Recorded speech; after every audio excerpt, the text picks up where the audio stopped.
Good evening. With the hottest weather of the summer forecast for this week, you'll want to be careful while spending time outside, especially if you're planning to work out. KELOLAND's Lauren Solich takes a look at how you can stay safe while exercising in this heat. Runners and bikers out at Yankton Trail Park were trying to beat the heat by getting a workout in early on in the day.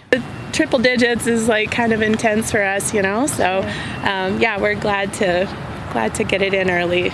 I'm not a morning person, but and I know it's late morning and it's really hot, but I run a little earlier because there's some shade, and I run shorter and I run slower. And that's exactly what Thane Muntz with Sanford Health recommends when it comes to exercising during a heat wave.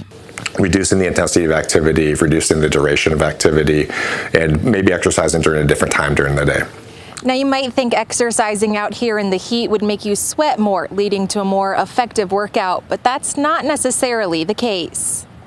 In fact, they may be putting their bodies at risk because they're putting their bodies under excessive stress. And that's particularly important if someone isn't accustomed to exercising in the heat. This is the first really big heat wave that we've had all summer.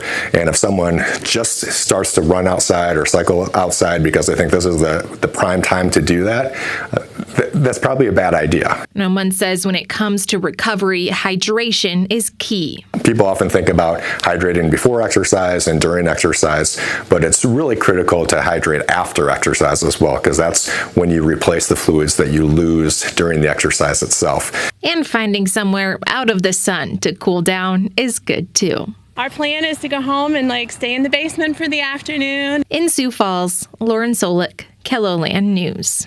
Muntz says it's important to monitor symptoms for dehydration while in the heat, including headaches, nausea, dizziness.